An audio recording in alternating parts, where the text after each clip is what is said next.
యాకోబు పత్రిక 1వ అధ్యాయము 19వ వచనము. నా ప్రియ సహోదరులారా, మీరు ఈ సంగతి ఎరుగుదురు గనుక ప్రతి మనుష్యుడు వినుటకు వేగిరపడువాడును, మాటలాడుటకు నిదానించువాడును, కోపించుటకు నిదానించువాడునై ఉండవలెను. ఎందుకనగా నరుని కోపము దేవుని నీతిని నెరవేర్చదు. అందుచేత సమస్త కల్మషమును, విర్రవీగుచున్న దుష్టత్వమును మాని లోపల నాటబడి మీ ఆత్మలను రక్షించుటకు శక్తిగల వాక్యమును సాత్వికముతో అంగీకరించుడి. ఆమేన్. హల్లెలూయా. ప్రతి మనుష్యుడు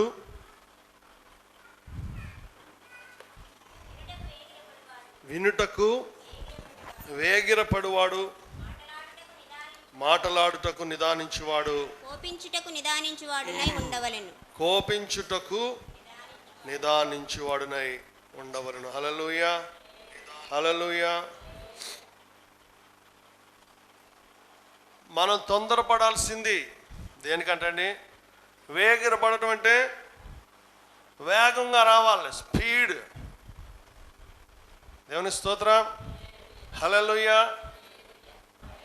ప్రతివాడు వినుటకు వేగిరపడువాడు, మాటలాడుటకు నిదానించువాడు, కోపించుటకు నిదానించువాడు. It's a command, ఆజ్ఞది. దేనికి నిదానించాలి, దేనికి తొందరపడాలో బైబిల్ చెప్తుంది. దేవుని వాక్యం వినడానికి వేగిరపడాలి. ఎందుకంటే వినుట వలన విశ్వాసము కలుగును. విశ్వాసము లేకుండా దేవునికి ఇష్టడైనట. దేవునికి ఇష్టం లేకపోతే అక్రమము చేయవారులారా నేను మిమ్మల్ని ఎన్నడూ నరకానికి వెళ్ళిపోండి అంటాడు. హల్లెలూయా. చూసారు ఎక్కడి నుంచి స్టార్ట్ అయిందో? వినుటకు వేగిరపడాలని యాకోబు 1:19 చెప్తుంది. వినుట వలన విశ్వాసము కలిగినని రోమా పత్రిక చెప్తుంది. హల్లెలూయా. విశ్వాసము లేకుండా దేవునికి ఇష్టడైనట అసాధ్యమని హెబ్రీ 11:7 చెప్తుంది. దేవుని స్తోత్రం. కాబట్టి దేవునికి ఇష్టలుగా మనం ఉండాలని దేవుని వాక్యము మనకు హెచ్చరిక చేస్తుంది. దేవుని స్తోత్రం. దేవుని బిడ్డలమైన మనము మాటలాడటానికి నిదానించాలట. వెనక ముందు చూసుకోకుండా నోటికొచ్చిన మాటలు మాట్లాడుతూ ఉంటారు కొంతమంది. కోపించుటకు నిదానించాలంట. కోపపడటానికి కూడా నిదానించాలి. దేవుని స్తోత్రం. త్వరగా కోపపడకూడదు. కొంతమందికి ముక్కు మీద కోపం ఉంటుంది. ఆ కోపాన్ని ప్రదర్శించడం గొప్పగా ఫీల్ అవుతారు కొంతమంది. ఫిలిప్పీ 4:7 దేవుని వాక్యం ఏం చెప్తుంది? కోపాన్ని ప్రదర్శించమంటుందా? నువ్వేం ప్రదర్శించాలని చెప్తుంది? అప్పుడు సమస్త జ్ఞానమునకు మించిన దేవుని సమాధానము యేసుక్రీస్తు వలన మీ హృదయములకును మీ తలంపులకును కావలి ఉండును. దాని ముందు వాక్యం చదవమ్మా. దేనిని గూర్చి చింతపడకుడి గాని ప్రతి విషయములోనూ ప్రార్థన విజ్ఞాపనముల చేత కృతజ్ఞతాపూర్వకముగా మీ విన్నపములు దేవునికి తెలియచేయుడి. మీ సహనమును సకల జనులకు తెలియబడనీయుడి. ప్రభువు సమీపముగా ఉన్నాడు. హల్లెలూయా. మీ సహనమును సకల జనులకు తెలియబడనీయుడి. మనుషులందరూ మీలో ఒకటి గమనించాలంట. మోస్ట్ ఇంపార్టెంట్ థింగ్ ఏంటది? మీ సహనం. హల్లెలూయా. మీ దీర్ఘశాంతం, మీ తగ్గింపు. మీ కోపాన్ని ప్రదర్శించమని లేదు బైబిల్. మాటలాడుటకు నిదానించాలి, కోపించుటకు నిదానించాలి. దేవుని స్తోత్రం. హల్లెలూయా. ఒకవేళ కోపం వచ్చినా మళ్ళీ ఎప్పుడు తగ్గిపోవాలంటది? ఎఫెసీ 4:26 కోపపడుడి గాని పాపము చేయకుడి. సూర్యుడు అస్తమించు వరకు మీ కోపము నిలిచి ఉండకూడదు. సూర్యుడు అస్తమించు వరకు మీ కోపము నిలిచి ఉండకూడదు. హల్లెలూయా. కోపపడుడి గాని పాపము చేయకుడి. సూర్యుడు అస్తమించు వరకు. కోపపడే అనుమతి బైబిల్ ఇస్తుంది, కానీ పాపం చేయదు. అంటే కోపంలో మనం పాపాలు చేస్తూ ఉంటాం. ఒక ఆయన ఆ మధ్య వీడియో ఒకటి వైరల్ అయింది, మీరు చూసే ఉంటారు. ఒక ఆయన ఆఫీస్ నుంచి ఇంటికి వచ్చాడు కారులో. ఇంటి గేట్ వేసి ఉంది, అది చెక్క గేట్, అది చెక్క ఐరన్ కానీ అవతల ఏముందో కనపట్లే. వచ్చి హార్న్ కొడుతున్నాడు. వాళ్ళ భార్య గేట్ తీయటం లేదు. మళ్ళా హార్న్ కొడుతున్నాడు. ఎంతసేపు హార్న్ కొట్టినా భార్య గేట్ తీయటం లేదు. చాలాసేపు హార్న్ కొట్టి వెనక్కి మళ్ళీ రివర్స్ చేసుకుని వెనక్కి వెళ్ళాడు. వెనక్కి వెళ్ళి చాలా కోపంతో నింపబడి ఉన్నాడు. ఆ గేట్ని గుద్దుకుని లోపలికి వచ్చేయాలనుకున్నాడు. ఇంట్లోకి వెళ్ళి భార్యను కొట్టాలనుకున్నాడో కానీ చాలా వేగంగా దూరంగా వెనక్కి వెళ్ళి స్పీడ్గా కారు ముందుకి నడిపించాడు. ఈ లోపల ఆ ఇంట్లో నుంచి చిన్నపిల్ల గేట్ తీయటానికి వచ్చింది. చిన్నపిల్ల డాడీ వచ్చారని గేట్ తీయటానికి వచ్చింది. ఆ పిల్ల ఈయన కనపడటం లేదు. ఆ కారుతో పాటు గేటుతో పాటు ఆ చిన్నపిల్లను కూడా గుద్దించి చంపేశాడు. నిజంగా జరిగింది. ఇది సీసీ కెమెరాలో క్లియర్గా రికార్డ్ అయింది. మీరు కూడా చూసే ఉంటారు. ఒక 2-3 ఏళ్ళ ఉద్యమం. దేవుని బిడ్డ, ఆ కోపంలో భార్య మీద కోపం ఏం చేశాడు? చాలా దారుణమైన జీవితంలో మళ్ళా వెనక్కి తీసుకోలేని, క్షమించలేని, దేవుని బిడ్డ ఏ మనిషి క్షమించలేని ఒక తప్పు చేశాడు. ఒక పసిబిడ్డ అందులో చనిపోయింది. క్షణికావేశం, అసహనం, ముక్కు మీద కోపం చాలా దారుణాలకి దారితీస్తూ ఉంటుంది. దేవుని వాక్యం చెప్తుంది, కోపించుటకు నిదానించాలి. కోపించుటకు నిదానించాలట. దేవుని బిడ్డలమైన మనం మాట్లాడడానికే నిదానించాలి. అసలు మాట నోరు తెరిచే ముందే, అందుకే ముందే బ్రేక్ వేస్తున్నాడు దేవుడు. కొంతమంది అందరికంటే నాకు ఎక్కువ తెలుసు అని వారి జ్ఞానాన్ని ప్రదర్శించాలనుకుంటూ ఉంటారు. అందరికంటే నాకు బాగా తెలుసు, నేను అందరికంటే గొప్ప వ్యక్తిని, నాకు అన్నీ తెలుసు, నాకు తెలియని సబ్జెక్టే ఉండదు అనుకుని కొంతమంది పాపం అనవసరమైన చోట్ల మాట్లాడుతూ ఉంటారు. అది క్రైస్తవ్యం కాదని దేవుని వాక్యానుసారంగా మనం ఉండాలని మనకి తెలియజేస్తున్న ప్రియ దేవుని బిడ్డ. హల్లెలూయా. మోషే ఎంతో సాత్వికుడు అని దేవుడు నమ్మకం పెట్టుకుని పిలుచుకున్నాడు. మోషే ఎంతో సాత్వికుడు, ఎంతో దీనుడు, నా ఇల్లంతటిలోనూ నమ్మకమైన వాడు. హల్లెలూయా. కానీ ఒక సందర్భంలో కోపాన్ని ప్రదర్శించాడు. దేవుని వాక్యంలో చూస్తే సంఖ్యాకాండం 20వ అధ్యాయం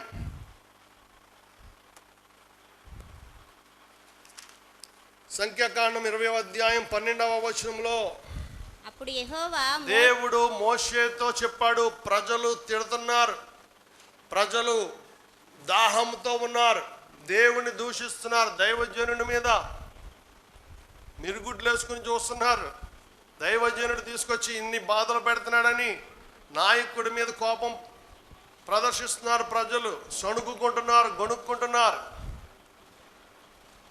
దేవుడు అన్నాడు, నువ్వు వెళ్ళి నీ కర్రను చేతితో పట్టుకుని ఆ రాయితో మాట్లాడు, అది మీకు నీళ్ళు ఇస్తుంది. హల్లెలూయా. ఆ రాయితో మాట్లాడన్నాడు దేవుడు.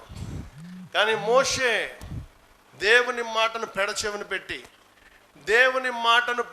పెట్టి ఆ కర్ర తీసుకుని వెళ్ళి ఆ రాయిని కొట్టే ముందు ఏమన్నాడు? ద్రోహులారా, ఎంతకాలము నేను మీతో ఓర్చుకుంటాను అని చెప్పి వెళ్ళి ఆ రాయిని కొట్టగానే ఆ రాయిలోంచి నీళ్ళు వచ్చాయి. దేవుడు చెప్పినట్లు చేయకపోయినా సరే దేవుడు అద్భుతం జరిగించాడు. ఎందుకు చెప్పండి? ఎందుకంటే అక్కడ ప్రజలు చచ్చిపోయేలా ఉన్నారు కాబట్టి. దేవుని స్తోత్రం. అక్కడ దేవుడు పని జరగాలి కాబట్టి దేవుడు అద్భుతం జరగనిచ్చాడు. కానీ ఆ తర్వాత మోషేను వదిలేశాడా? ఏమన్నాడు? 12వ వచనం, అప్పుడు యెహోవా మోషే అహరోనులతో, మీరు ఇశ్రాయేలీయుల కన్నుల ఎదుట నా పరిశుద్ధతను సన్మానించున్నట్లు నన్ను నమ్ముకొనకపోతిరి గనుక ఈ సమాజమును నేను వారికిచ్చేదనని అనిన దేశములోనికి మీరు తోడుకొని పోరని చెప్పాను. హల్లెలూయా. మోషే అహరోనులతో అంట. చూడండి, ఇక్కడ కొత్త రివల్యూషన్ ఇస్తున్నాడు దేవుడు మనకి, కొత్త ప్రత్యక్షత. మోషేతో పాటు అహరోనే తప్పు చేయలేదు కదా. కర్రను కొట్టినవాడు ఎవడు? మోషే. దూషించిన వాడు ఎవరు? మోషే. మరి అహరోన్ ఏం చేశాడు తప్పు?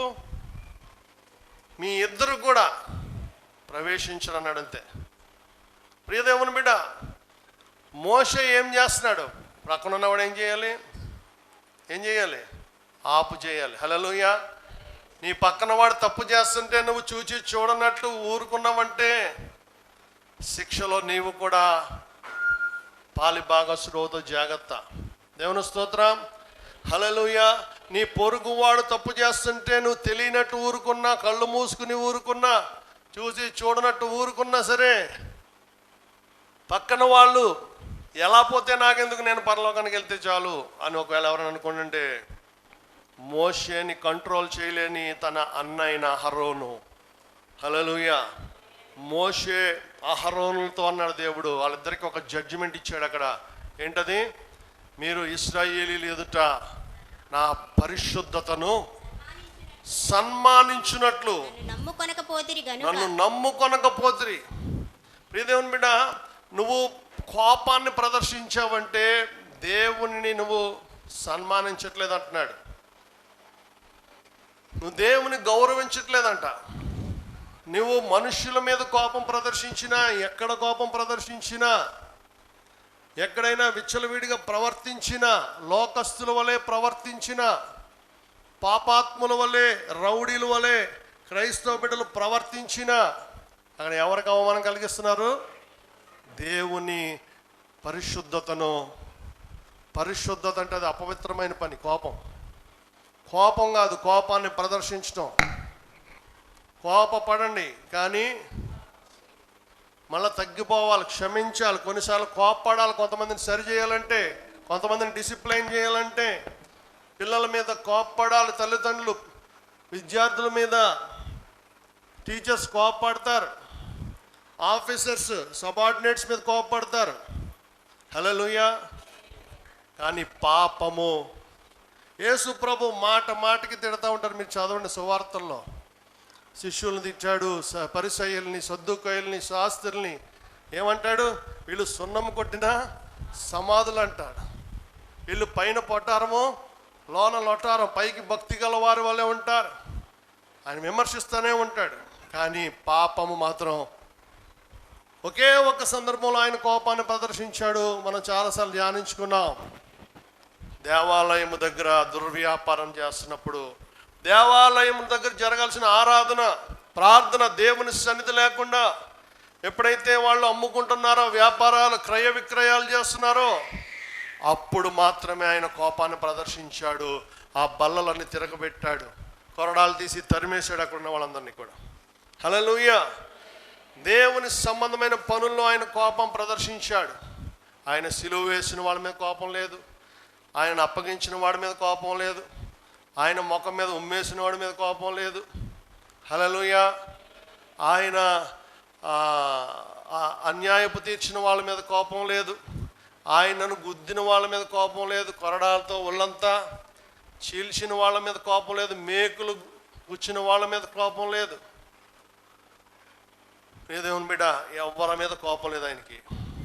కానీ దేవుని పని సరిగ్గా చేయని వాళ్ళ మీద మాత్రం చాలాసార్లు ఆయన కోపపడుతూ ఉన్నారు.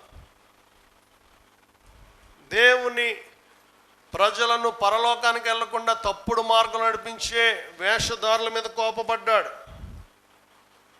బిల్లీ గ్రహాం భక్తుడు, బిల్లీ గ్రహాం గారు ఒక మారు మనసు లేని పాస్టర్ ఉన్నాడంటే, ఒక చచ్చిపోయిన మనిషి, ఎ dead man is preaching to dead bodies అన్నాడంట. ఒక మారు మనసు లేని పాస్టర్ ఉన్న సంఘం ఎలా ఉంటుందంటే, డెడ్ మ్యాన్ అంటే ఒక చచ్చిపోయిన మనిషి, సంఘం అంతా ఎవరంటండి? డెడ్ బాడీస్ అంట. శవాలతో ప్రసంగం చేస్తున్నాడంట.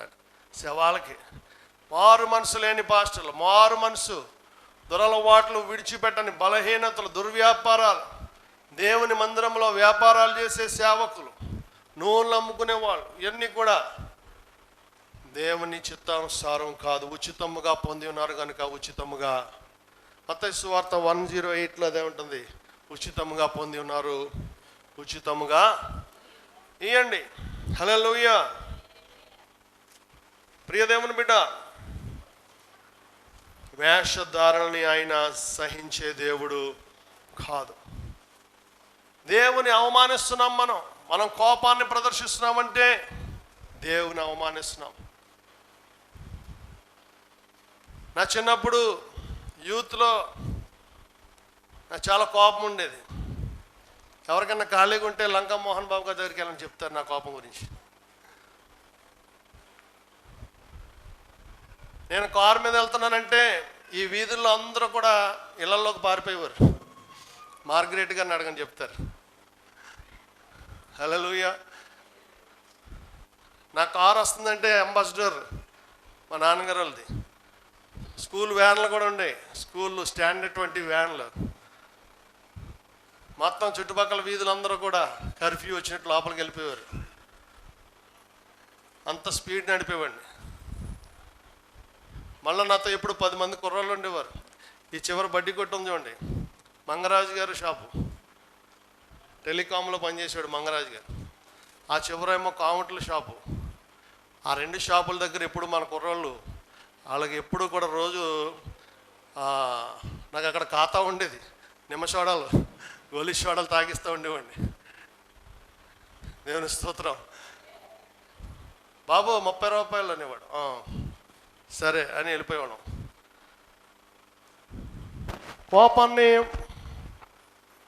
ప్రదర్శించుకోడు.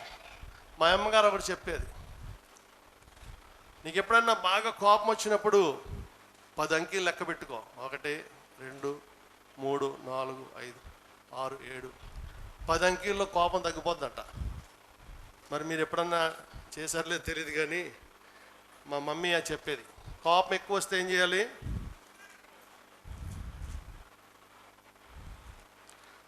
ఒక్కొక్కడి మీద కోపంతో ఏదో మాట్లాడేవాడిని అనుకోండి, నాకే గుర్తుండేది కదా. అంత కోపం, అంత ఎక్కువ మంది మీద తిడతా ఉండేవాడిని ఎక్కువ. ఆ కోపం ఏమైందంటే ఎవడు ఎందుకు మానేస్తున్నాడు మనతో మాట్లాడతాం గుర్తుండేది కదా నాకు.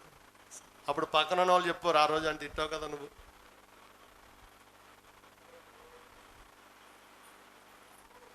ప్రియ దేవుని బిడ్డ, యేసు క్రీస్తులోకి వచ్చిన తర్వాత మాత్రం అన్నీ కూడా మారిపోవాలి. 1 పేతురు పత్రిక 2వ అధ్యాయం 12వ వచనం. అన్యజనులు మిమ్మల్ని ఏ విషయంలో దుర్మార్గులను దూషింతురో ఆ విషయంలో వారు మీ సత్క్రియలను చూచి వాటిని బట్టి దర్శన దినమున దేవుని మహిమపరచునట్లు వారి మధ్యను మంచి ప్రవర్తన గలవారై ఉండవలనని మిమ్మల్ని బతిమాలుకొనుచున్నాను. అన్యజనులు మిమ్మల్ని ఏ విషయంలో దుర్మార్గులు అని దూషించారో ఆ విషయంలో వారు మీ సత్క్రియలను చూచి చాలా మంచివాడని చెప్పాలి. దేవుని స్తోత్రం. హల్లెలూయా, హల్లెలూయా. నా భార్య అంటది, నిజంగానా మీ గురించేనా వాళ్ళు చెప్తున్నారు ఒకప్పుడు, నేను మాత్రం నమ్మనంటది. హల్లెలూయా. అంత అదండి నిజమైన మారు మనసు అంటే. నిజమైన మారు మనసు అంటే అంతకుముందు ఏ విషయంలో నువ్వు బలహీనుడిగా ఉన్నావో, కోపం అంటే బలమా బలహీనత చెప్పండి. అది కోపం బలమా బలహీనత? ఏ విషయంలో నువ్వు బలహీనుడిగా ఉన్నావు అప్పుడు దాన్ని ఏం చేయాలి? జయించాలి. దేవుని స్తోత్రం. అంతకుముందు కోపం విషయంలో ఓడిపోయావా, ఇప్పుడు దానిని ఓడించాలి. అంతకుముందు దేని విషయంలో ఓడిపోయావు, ఏ బలహీనత, ఏ వ్యసనం, ఏ చెడ్డ పేరు నీకు ఉండేది, ఆ విషయంలో నువ్వు దాన్ని కాళ్ళతో త్రొక్కాలి. ప్రియ దేవుని బిడ్డ, సాతానును నీ కాళ్ళతో త్రొక్కిస్తానన్నాడు ఆయన. చాలామంది బయట చూస్తూ ఉంటారు నన్ను. మా ఫ్రెండ్స్ బాగా తెలిసిన వాళ్ళు పెద్దవాళ్ళు అంటారు, బాబు టీవీలో చాలా బాగా మాట్లాడుతున్నావు నువ్వు, అప్పుడప్పుడు చూస్తున్నాం, నువ్వేనా అనుకుంటా ఉంటాం. హల్లెలూయా, దేవుని స్తోత్రం. ఎందుకంటే దేవుని వాక్యం చెప్తుంది, అంతకుముందు దుర్మార్గులు, అంతకుముందు చెడ్డవాళ్ళు, అంతకుముందు ఎటువంటి బ్యాడ్ నేమ్ దానికి ఆపోజిట్ నేమ్ తెచ్చుకోవాలంట. 5:18 మరియు మద్యముతో మత్తులై ఉండకుడి, దానిలో దుర్వ్యాపారము కలదు, అయితే ఆత్మపూర్ణులై ఉండుడి. మద్యముతో మత్తులై ఉండకుడి, దాని వలన దుర్వ్యాపారం జరుగుతుంది. హల్లెలూయా. అయితే ఆత్మపూర్ణులై ఉండండి. మద్యం మత్తులో ఉండొద్దు, కానీ దాన్ని రీప్లేస్ చేయాలి. నువ్వు దేంతో? ఆత్మమత్తులో ఉండాలి. దేవుని స్తోత్రం. ఆత్మమత్తులో, పరధ్యానంలో, ధ్యానంలో, మెడిటేషన్లో ఉండాలి. నువ్వు దివారాత్రులు దానిని ధ్యానించువాడు ధన్యుడు. మద్యం మత్తులో ఉండొద్దు. అంతకుముందు మద్యం మత్తులో ఉన్న బాడీస్ ఇప్పుడు ఏ మత్తులో ఉండాలి? ఆత్మమత్తులో ఉండాలి. పరిశుద్ధాత్మలో పరవశం అవ్వాలి. హల్లెలూయా. పరవశమే ప్రభు నీలో, శ్రమైన సుఖమే ఈ సేవలో. పరవశమే ప్రభు నీలో, శ్రమైన సుఖమే ఈ సేవలో. చెరసాలైనా స్తుతిగానమే, సగవారి ఎదుటే సన్మానమే. చెరసాలైనా స్తుతిగానమే, సగవారి ఎదుటే సన్మానమే. నీలో సాధ్యమే, నీలో సాధ్యమే. పరవశమే ప్రభు నీలో, శ్రమైన సుఖమే ఈ సేవలో. హల్లెలూయా. పరవశం అనగా ఆత్మవశం. హల్లెలూయా. ఆత్మవశులమై ఉండాలి మనం. ఎంతసేపు పైన భక్తి కాదు, పైన కాదు. ప్రియదేవుని బిడ్డ, పరవశమైపోవాలి, దేవునిలో కలిసిపోవాలి. నా యందు మీరు, మీ యందు నేను అంటు కట్టబడాలంటాడు యోహాను 15వ అధ్యాయం చదివితే. నా యందు నిలిచుండుడి, నేనును మీ యందు మిక్స్ అయిపోవాలి. హల్లెలూయా. యేసు రక్తం తాగుచున్న నీవు, నీ బ్లడ్లో యేసయ్య బ్లడ్ ఉండాలి. దేవునికి స్తోత్రం. ఏ పాజిటివ్ కాదు, బి పాజిటివ్ కాదు, ఓ పాజిటివ్ కాదు, నెగిటివ్ కాదు. నీ బ్లడ్ ఏంటి? ఆ గొర్రె పిల్ల రక్తము ద్వారా నువ్వు సాతాన్ని జయిస్తావు. హల్లెలూయా. గొర్రె పిల్ల రక్తముతో సాతాన్ని జయించితిమి, రక్తముతో సాతాన్ని జయించితిమి. ఆత్మతోను సత్యముతో అనుదినం జయించెదము. ఆత్మతోను సత్యముతో అనుదినం జయించెదము. తెగులు యుడాలను సమీపించదయా, అపాయమేమియు రానే రాదు, రానే రాదయ్యా. ఏ తెగులు యుడాలను సమీపించదయా, అపాయమేమియు రానే రాదు, రానే రాదమ్మా. హల్లెలూయా. అంతకుముందు నువ్వు దేనితో నింపబడ్డావో ఇప్పుడు దానికి ప్రతికూలంగా మారిపోవాలి. Opposite life. అంతకుముందు నువ్వు కోపిష్టివాడు అయితే ఇప్పుడు నువ్వు భూమి మీద అందరికంటే సాత్వికుడు అవ్వాలి. దేవుడు ముందు కోపాన్ని ప్రదర్శించొద్దు. దేవుడు అంటే దేవుడు ఎక్కడైనా ఉన్నాడు కాబట్టి నువ్వు ఎక్కడ కోపాన్ని ప్రదర్శించకూడదు. హల్లెలూయా. అపవిత్రత అంటున్నాడు దాన్ని. నా పరిశుద్ధతను సన్మానించలేదు. You did not honour my holiness. దేవుని పరిశుద్ధతను సన్మానించలేదు. ప్రియదేవుని బిడ్డ, పెద్దవాళ్ళ ముందు ఎవరైనా కోపాన్ని ప్రదర్శించారంటే ఆ పెద్దవాళ్ళని ఏం చేసినట్టు? మనం అగౌరవపరిచినట్టు. మనకంటే పెద్ద స్థాయి వ్యక్తులు ఉన్నారనుకోండి, మనకంటే పెద్ద వయసు వారు ఉన్నారు, వారి ముందు మనం ఇష్టం వచ్చినట్టు మాట్లాడి మనం ఏం చేస్తాం? చాలా జాగ్రత్తగా ఉంటాం, చాలా తగ్గించుకుని ఉంటాం. దేవుని ముందు కోపాన్ని ప్రదర్శించాడు, కోపిష్టోడు కాని మోషే. హల్లెలూయా. సంఖ్యాకాండం 12:7 అంటాడు, మోషే భూమి మీద అందరికంటే సాత్వికుడు. 12 నా ఇల్లంతటిలోనూ నమ్మకమైన వాడు అంటాడు. దేవుని స్తోత్రం. 3లో 7లో అనుకోండి, నా ఇల్లంతటిలో నమ్మకమైన వాడు. దేవుడంత నమ్మకం పెట్టుకుంటే ఒక్క క్షణిక ఆవేశంలో మోషే చేసిన చిన్న తప్పు, దాన్ని చాలా పెద్ద తప్పుగా దేవుడు చూశాడు. 40 సంవత్సరాలు ప్రయాసపడి వచ్చిన ఆ కానాను దేశంలోకి వెళ్ళకుండా నువ్వు ఇక్కడతో పైకి వచ్చేయన్నాడు. హల్లెలూయా, హల్లెలూయా. మొన్న ఒక దైవజనుడు అన్నాడు, మోషేని చంపేశాడు దేవుడు అంటున్నాడు. అవును, నిజమే. అంత గొప్ప భక్తుడు కాబట్టి మనం ఆ మాట మాట్లాడకూడదు, కానీ మోషేని ఆపేసే వచ్చేసే పైకి అన్నాడు. ఆ కొండ మీద ఎక్కి చూడు, కావాలంటే ఆ కొండ మీద ఎక్కి పాలు తేనెలు ప్రవహించే దేశాన్ని చూడు, కానీ నువ్వు అందులో అడుగు పెట్టాను, నేను ఒప్పుకోను. దేవుని స్తోత్రం. ప్రియ దేవుని బిడ్డ, దేవుని పరిశుద్ధతను మనం సన్మానించాలి. పెద్దవాళ్ళ మీద కోపపడొద్దనింది బైబిల్లో. తిమోతి పత్రికలు అంటాడు, వృద్ధుని గద్దింపక. హల్లెలూయా. వృద్ధులను గద్దించకూడదు, మనం పెద్ద వయసు వాళ్ళని గద్దించకూడదు.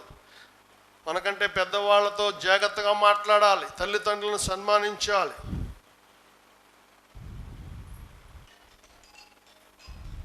ఒక ఆవిడంట మంచి ఇల్లు కట్టించుకుని తండ్రి గారు నా ఇంట్లోకి వచ్చేమని తీసుకుపోయింది. తల్లిదండ్రులు నా ఇంట్లో పెట్టుకుని కొంతకాలం తర్వాత వాళ్ళ దగ్గరే అద్దె వసూలు చేసిందట. కన్న కూతురు కన్న తల్లిదండ్రుల దగ్గర అద్దె వసూలు చేసేవాళ్ళు. మళ్ళీ క్రైస్తవులే వాళ్ళు. ప్రియ దేవుని బిడ్డ, దేవుని వాక్యానుసారముగా ఉంటున్నామా? సామెతల గ్రంథం 22వ అధ్యాయం 24వ వచనం. సామెతలు 22:24. అతనితో సహవాసము చేయకుము, క్రోధము గలవానితో పరిచయము కలిగి ఉండకుము. తర్వాత, నీవు వాని మార్గములను అనుసరించి నీ ప్రాణమునకు ఉరి తెచ్చుకొందువేమో. హల్లెలూయా. కోప చిత్తునితో సహవాసము చేయకము, క్రోధము గలవానితో పరిచయం కలిగి ఉండద్దు. నువ్వు కూడా వాని మార్గములు అనుసరించి నీ ప్రాణమునకు ఉరి తెచ్చుకుంటావేమో. మనం ఎక్కువ ఎవరితో స్నేహం చేస్తే వాళ్ళే కొంచెం మనకు అంటుకుంటూ ఉంటాయి కదా. కాబట్టి ఒకవేళ కోపిస్టోల్తో ఉండటం వల్ల నీకు కూడా కోపం వస్తూ ఉంటుంది. నీకు కూడా వాడు తప్పించుకుంటాడు, కానీ నీ ప్రాణానికి ఊరి తెచ్చుకుంటావేమో.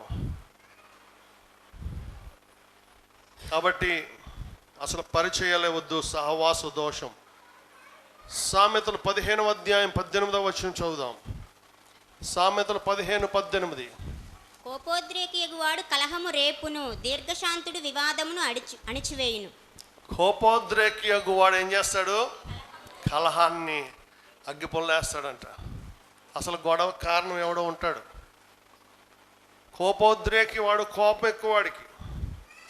సామెతలు 29:22. సామెతలు 29:22. కోపిష్ఠుడు కలహమును రేపును, ముంగోపి అధికమైన దుష్క్రియలు చేయును. ముంగోపి అంటే ముక్కు మీద కోపం. దేవుని స్తోత్రం. ముంగోపి అధికమైన దుష్క్రియలు చేస్తాడు, దుష్టక్రియలు, చెడ్డ పనులు చేస్తాడు. కోపిష్టోడు కలహం రేపుతాడు. గర్విష్టి. ఈ కోపం ఎన్నిటికీ కూడా మూల కారణం ఏంటి తెలుసా? గర్వం. గర్వంలో నుంచి బయటకు వచ్చేదే కోపం అండి. దేవుని స్తోత్రం. లోపల గర్వం పెట్టుకుని పైకి ఎవరన్నా నవ్వుతూ ఉంటారా? ఏమండి? లోపల గర్వం ఉంటే పైకి కూడా కళ్ళు ఇవన్నీ కనుబొమ్మలన్నీ మారిపోతూ ఉంటాయి. లోపల గర్వం పెట్టుకుని ఎవరు సెల్ఫీ ఫోజులు ఇవ్వలేము. హల్లెలూయా. కాబట్టి క్రోధము గలవాడితో పరిచయం కలిగి ఉండొద్దు, కోపిష్టి వాడితో పరిచయం కలిగి ఉండొద్దు. ప్రియదేవుని బిడ్డ, ఒకప్పుడు ఎంత కోపిష్టి వాళ్ళమైనా ఈ రోజున ప్రభు సన్నిధిలో మనము సాత్వికులముగా దీన మనస్కులముగా ఉండాలంటాడు. ఉపేక్షించుకోవాలంటే నన్ను వెంబడింపగోరువాడు తను ఉపేక్షించుకుని తన సిలువనెత్తుకొని నన్ను వెంబడింపవలెను. మత్తయి సువార్త 16:24. యేసయ్యను వెంబడిస్తున్న క్రైస్తవురాలా, నువ్వు మొదట చేయవలసింది నిన్ను నువ్వు ఖాళీ చేసుకోవాలి. ఉపేక్షించుకోవటం, డినై, ఎంప్టీ. ఉపేక్షించుకో. నీలో పుట్టుకతో వచ్చిన బుద్ధులు ఏమని ఉంటే అంటారు కదా, పుడకలతో కానీ పోవంటారు, కానీ బాప్తిస్మం అనే నీది పుడకలన్నమాట. నువ్వు ఎప్పుడైతే రక్షణ పొంది మారు మనసు పొంది బాప్తిస్మం పొందుతావో అప్పుడు నీ పాత మనిషి చచ్చిపోయాడు, నీవు నూతన సృష్టి కాగా ఎవడైనా క్రీస్తునందున ఎడల వాడు నూతన సృష్టి, పాతవి గతించెను. హల్లెలూయా. ఈ మధ్య నా భార్య, మేము ఒక పెళ్ళికి వెళ్ళాం, విజయవాడలో ఒక పెళ్లి చేశాను నేను, మా భార్య బంధువులది. ఆ పెళ్ళికి నేను ఇక్కడ ఉప్పరగూడెంలో మన జానోల్ చర్చ్లో పెళ్లి చేసి మళ్ళీ అక్కడికి వెళ్ళేటప్పటికి లేట్ అయింది. ఈ లోపల నా గురించి నా భార్య వాళ్ళ కజిన్స్ సిస్టర్స్ అడుగుతున్నారంట మా అబ్బాయిని, వండర్ని, డాడీ ఇష్టమా మమ్మీ ఇష్టమా నీకంటే డాడీయే ఇష్టం అన్నాడంట. అదేంటబ్బా అని అందరూ ఆశ్చర్యపోయారంట. సాధారణంగా వాడు మమ్మీ ఫేవరెట్ అంటూ ఉంటాను నేను ఎప్పుడు, కానీ నేను లేనప్పుడు డాడీ ఇష్టం అని చెప్పాడు. అందరికంటే ఎక్కువ కొడతా ఉంటాను నేను వాడిని, చాలా బాగా కొడతా. దద్దుర్లు ఉంటాయి, నువ్వు ఎప్పుడన్నా చూపిస్తాడు అడిగితే. నిన్న రాత్రి కూడా పడింది అప్డేట్. నిన్న రాత్రి కూడా బెల్ట్తో సరిగ్గా తగలలేదని సెల్ ఫోన్ వైర్తో కొడుతున్నాను. ఈ మధ్య సెల్ ఫోన్ వైర్ ఏం చేస్తాయండి, దేవుని వాక్యం ఏం చెప్తుంది, గాయములు చేయు దెబ్బలు అంతరంగంలోకి వచ్చి చెడుతనమంతయు మాన్పించేస్తాయి. నేను అనుకున్నానప్పుడు దేవుని స్తుతించా, దేవా నీ వాక్యానుసారంగా నేను పెంచుతున్నాను కాబట్టే నా పిల్లలకు నా మీద ద్వేషం కానీ కోపం కానీ లేదు, ఏముంది, ప్రేమ ఉంది. హల్లెలూయా. బైబిల్ ప్రకారం పెంచితే నువ్వు నీ పిల్లల్ని గెలుచుకుంటావు దేవుని కోసం. దేవుని స్తోత్రం. హల్లెలూయా. మన పిల్లలు దేవుని ప్రేమించాలి, దేవుని వాక్యాన్ని ప్రేమించాలి. కోపపడవలసిన సందర్భంలో మనం కోపపడాలి, మిగతా సందర్భాల్లో మనము జాగ్రత్తగా ఉండాలి. ఎందుకంటే మన దేవుడు నిత్యము కోపించువాడు. యెషయా గ్రంథం 57వ అధ్యాయంలో అనుకుంటాను, నేను నిత్యము కోపించువాడను కాను, అలాగుండిన ఎడల నా మూలముగా జీవాత్మ క్షీణించిపోవును. 30వ కీర్తన 5వ వచనంలో అంటాడు, ఆయన కోపము నిమిషమాత్రం ఉండును, ఆయన దయ.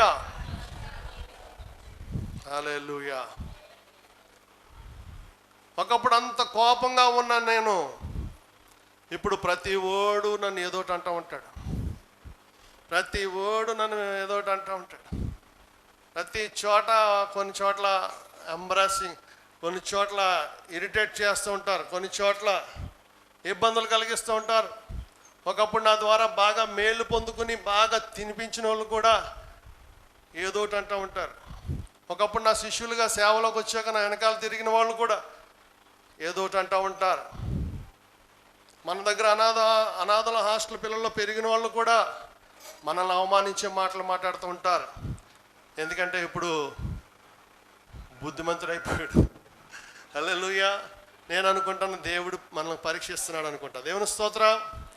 దేవుడు మనల్ని పరీక్షిస్తున్నాడు. యోబుని ఎవరన్నారు, అనకూడని వ్యక్తి. యోబు సొంత భార్య మంది నువ్వు ఆత్మహత్య చేసుకో. దేవుని స్తోత్రం. అందుకనే యోబు మిక్కిలి సహనము గలవాడు. యాకోబు పత్రిక 5వ అధ్యాయం 11వ వచనంతో మనం క్లోజ్ చేద్దాం. యాకోబు 5:11లో సహించిన వారిని ధన్యులను కొనుచున్నాము కదా, మీరు యోబు యొక్క సహనమును గూర్చి వింటిరి. ఆయన ఎంతో జాలియు కనికరమును గలవాడని మీరు తెలుసుకున్నారు. యోబు మళ్ళా పోగొట్టుకున్న ఆశీర్వాదాలన్నీ పొందుకోవడానికి కారణం ఏంటండి? సహనానికి బ్రాండ్ అంబాసిడర్ జోబ్. సహనం, పేషెన్స్, సహనం, సహించాలి. మహాత్మా గాంధీ ఏమన్నాడు? సహించమన్నాడు. యేసు ప్రభు బోధలు విన్నాడంట. ఈ మధ్య తులసి చందు అని ఒక ఆవిడ జర్నలిస్ట్ చక్కని మాటలు చెప్పింది. మహాత్మా గాంధీని యేసు ప్రభు ప్రేరేపించాడంట. యేసు ప్రభుని చూసి స్ఫూర్తి పొందుకున్నాడంట. ఈ గొప్ప దేశానికి స్వతంత్రం రావడానికి కారకుడు మహాత్మా గాంధీ, జాతిపిత. దేవుని స్తోత్రం. ఒక చెంప మీద కొడితే ఇంకో చెంప చూపించమన్నాడు. అహింస సిద్ధాంతం, సహనము. మీ సహనము సకల జనులకు. మదర్ తెరీసా ఒకప్పుడు మొదటిసారి పేదల కోసం డబ్బులు అడగడానికి వెళ్ళింది కలకట్టాలో. ఒక కోటీశ్వరుడి దగ్గరికి వెళ్ళింది. యవనస్తురాలైన ఆగ్నెస్. ఒక కోటీశ్వరుడు వ్యాపారస్తుడు బయట మాట్లాడుతున్నాడంట. ఏదో మాట్లాడుకుంటే ఈవిడ వెళ్ళింది. ఏమ్మా ఏంటి నువ్వెవరు అంటే, అయ్యా ఇదిగో ఈ 10 మంది పేద పిల్లలు, వీళ్ళకి అన్నం లేదు, చచ్చిపోతారు, ఏమన్నా సహాయం చేయండి అని ఒక చేయి చాపింది. చాపగానే ఆయన చాలా కోపంతో ఉన్నాడంట. ఆ చేయి తీసుకుని కాండ్రించి ఉమ్మేశాడు. కాండ్రించి ఉమ్మేయగానే వెళ్ళిపోద్ది అనుకున్నాడు. ఆమె అంది, సరే ఇది నా కోసం ఇచ్చారు, ఈ పేదల కోసం ఈ చేతికి ఏమైనా ఇవ్వండి అన్నదట. ఏమని స్తోత్రం. ఆయన వేసిన ఉమ్మేం చేసింది? తీసుకుందామే. పేదల కోసం ఏమని ఇవ్వండి అంటే అప్పటికి ఆయన కళ్ళంట నీళ్ళు తిరిగిపోయినాయి. రాతి గుండె కరిగిపోయింది. హల్లెలూయా. ప్రియదేవుని బిడ్డ, ఆమె చూపించిన సహనం వల్ల ఆయన వెంటనే ఆయన చెక్ బుక్ తీసి ఆమెకు కొన్ని లక్షల రూపాయల విరాళం రాసేశాడు. దేవుని స్తోత్రం. ఆమె మొట్టమొదటి విరాళం, ఆమె యొక్క సంస్థ చారిటీ ఆర్గనైజేషన్కి వచ్చిన మొదటి విరాళము ఆ యొక్క కఠినాత్ముడు లేక వ్యాపారస్తుడిచ్చిన విరాళమే అని చెప్తారు. దేవుని స్తోత్రం. ఈ సహనం ఈమెకి ఎక్కడి నుంచి వచ్చింది? ఈ ప్రేమ ఈమెకి ఎక్కడి నుంచి వచ్చింది? యేసయ్య ఆమెలో ఉన్నాడు కాబట్టి ఆ ప్రేమ వచ్చింది. దేవుని స్తోత్రం. ప్రియ దేవుని బిడ్డ, పగ తీర్చుకొనటం మన పని కాదు. పగ తీర్చుకుంటే ఎవరి పని? ఆయన పని. చెప్పాడు స్పష్టంగా చాలా చోట్ల. అయినా మనం ఎందుకు పగతో నింపబడుతున్నాం? ఎందుకు కోపంతో నింపబడుతున్నాం? కోపం పగగా మారిపోతుంది. కోపం శాపంగా మారిపోతుంది. నీ కోపం నీ పిల్లలకు శాపంగా మారిపోద్ది. బైబిల్ మనల్ని హెచ్చరిక చేస్తుంది, పగ తీర్చుకొనుట. మదర్ తెరీసా అంత ఎత్తుకు వెళ్ళటానికి దేవుడు ఆమెకు పెట్టిన మొదటి పరీక్ష ఏంటండి? చేతిలో గాండ్రించి ఉమ్మి వేయించాడు. అది తీసుకుందామే, నా కోసం ఇది ఇచ్చావు, ఈ పేద పిల్లలకి ఏమి ఇస్తావు? ప్రపంచంలో దేవుడు అందరికీ కనబడే అంత ఎత్తుగా ఆ దీనురాల్ని హెచ్చించాడు. నీ సహనము సకల జనులకు తెలియబడనియండి. క్రైస్తవుల ఇళ్లలో గొడవలో వీధిలో ఎవరికి వినపడకూడదు. దేవుని స్తోత్రం. హల్లెలూయా.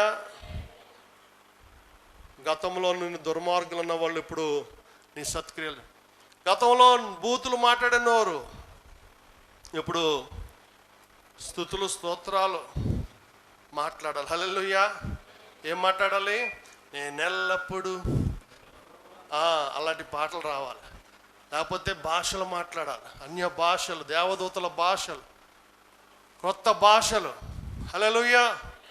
గతంలో నువ్వు ఏ విషయంలో అయితే బలహీనుడిగా ఉన్నావో ఇప్పుడు దానిలో నువ్వు బలవంతుడిగా ఉండాలి. నువ్వు అంతకుముందు దేనికి బానిసగా ఉన్నావో, అంతకుముందు నేను ఏది ఈడ్చుకుపోయేదో ఇప్పుడు దాన్ని నువ్వు జయించి నీ కాళ్ళ క్రింద తొక్కాలి. దేవుని నామానికి నీ ద్వారా మహిమ కలగాలి. హల్లెలూయా. దేవుని బిడ్డ, సహించుకుంటే నువ్వు ధన్యుడు అవుతావు. ఎన్నో సంవత్సరాల నుంచి యేసయ్యను సేవిస్తున్నాం, కానీ ఇంకా మాకు ఎందుకు ఆశీర్వాదాలు రావట్లేదు? సాతాను అంటాడు, ఇంకా మానే, ఇంకా చాలే, ఇంకా తగ్గిపో, అంత అవసరం లేదు, అంత భక్తి అవసరం లేదు, అంత త్యాగం అవసరం లేదు అంటాడు. కానీ యోబును కూడా సాతాను అలాగే చెప్పాడు. సొంత భార్య ద్వారా చెప్పించాడు. సొంత భార్యలో సాతాను దూరి ఇంకా నువ్వు చచ్చిపో, దేవుని దూషించే. హల్లెలూయా. కానీ ఆయన మూర్ఖురాలు మాట్లాడినట్టు నువ్వు మాట్లాడద్దు. ఈ యొక్క వాక్యం అనే దేవోక్తులు మనం మాట్లాడాలి. దేవోక్తులతో మనం మాట్లాడినప్పుడు దేవుని ఆశ్చర్య కార్యాలు మన జీవితంలో చూస్తాం.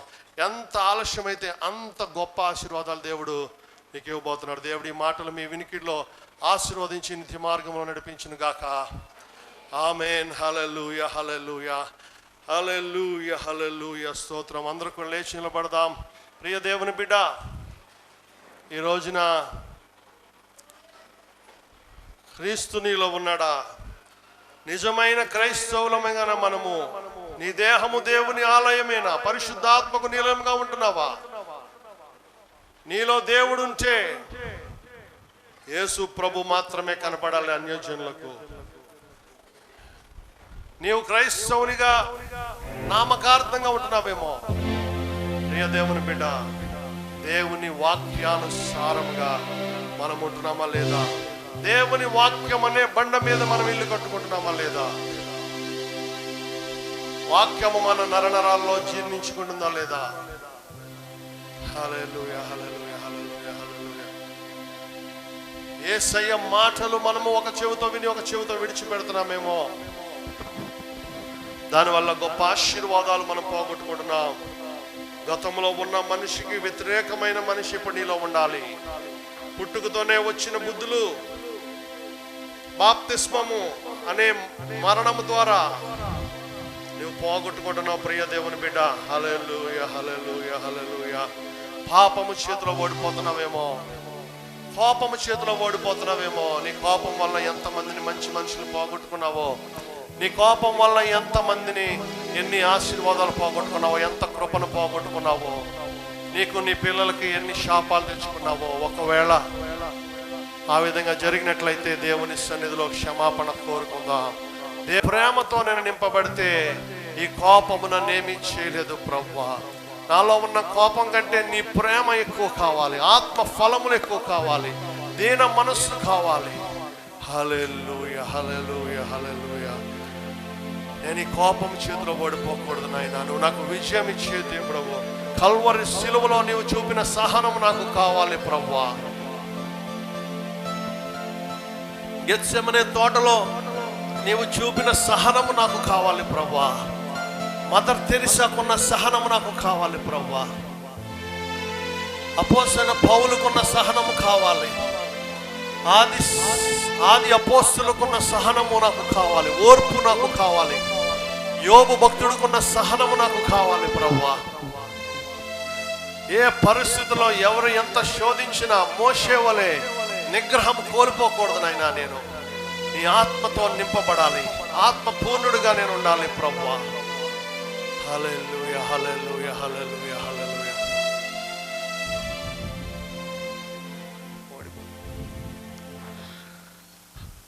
ఓటమి తప్పని రోజైనాను ఓడిపోనివాడు. కోపం చేతిలో ఓడిపోతున్నామేమో మనం. ఓటమి తప్పని రోజైనాను ఓడిపోనివాడు, ఓడిపోనివాడు యేసయ్యా. ఓడిపోనివాడు, ఓడిపోనివాడు యేసయ్యా. ఓడిపోనివాడు.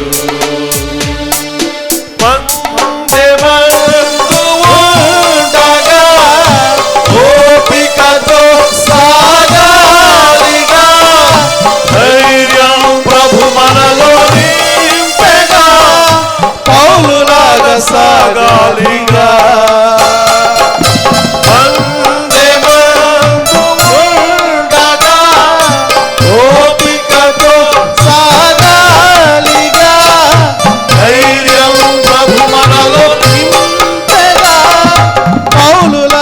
సాగాలిగా సూర్యోదకే నీ ప్రయాణము, ఉన్నత పిలుపులకు బహుమానము. సూర్యోదకే నీ ప్రయాణము, ఉన్నత పిలుపులకు బహుమానము. సియోనులో మన స్థానము సుస్థిరము.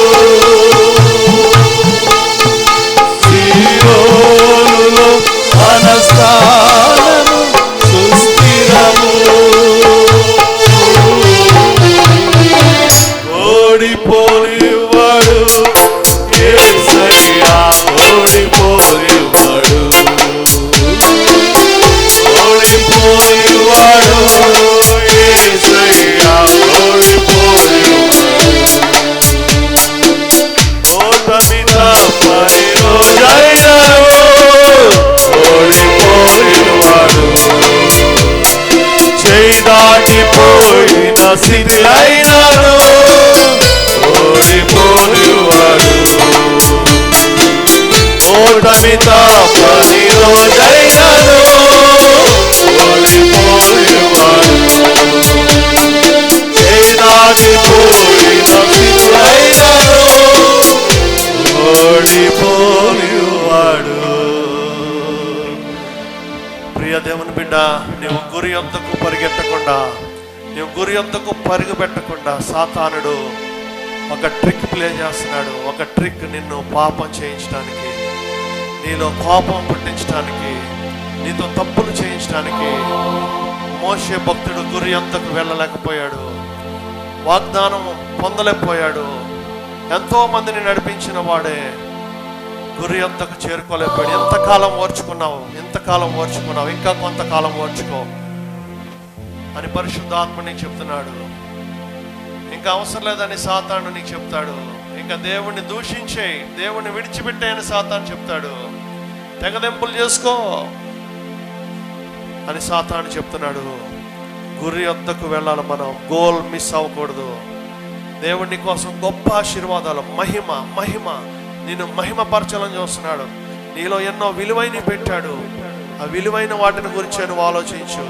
నీలో పనికి మాలని తీసే త్వరగా దేవునికి వ్యతిరేకమైన ఉపేక్షించుకో. ప్రియ దేవుని బిడ్డ, సిలువ యొద్దకు పరుగెడదాం, సిలువ మోసుకుంటూ పరుగు పెడదాం.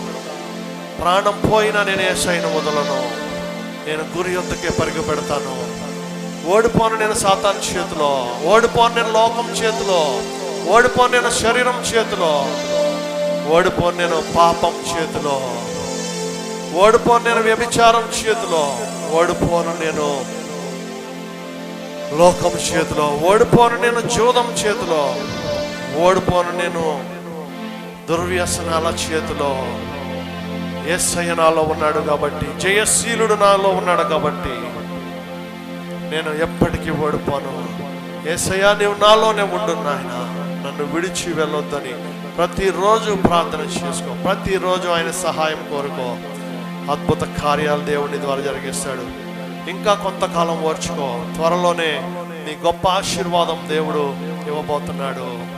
హల్లెలూయా, హల్లెలూయా, హల్లెలూయా, హల్లెలూయా.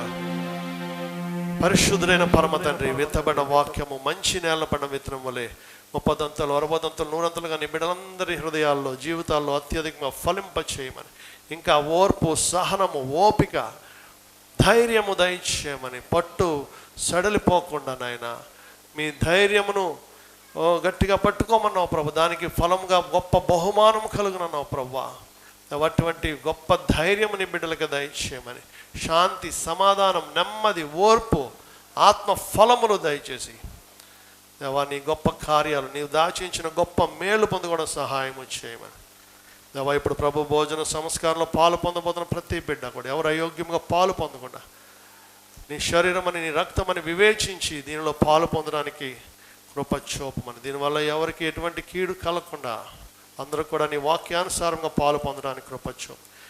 యేసు నామమున ప్రార్థిస్తున్నాం పరమ తండ్రి.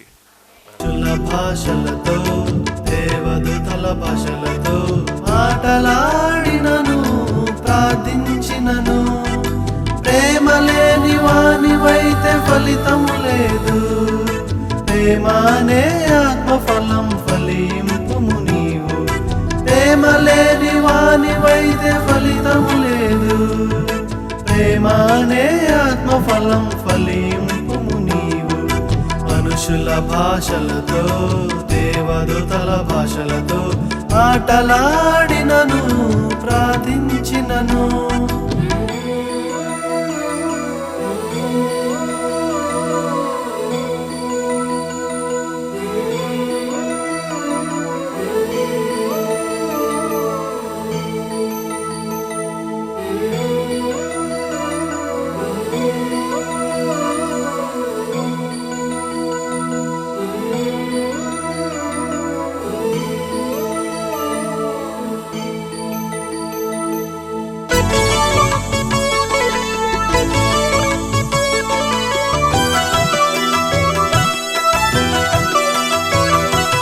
ప్రవచించు కృపావరము కలిగి ఉన్నను, గొప్ప మర్మములు జ్ఞానమంతా ఎరిగి ఉన్నను. కృపావరము కలిగి ఉన్నను, గొప్ప మర్మములు జ్ఞానమంతా ఎరిగి ఉన్నను.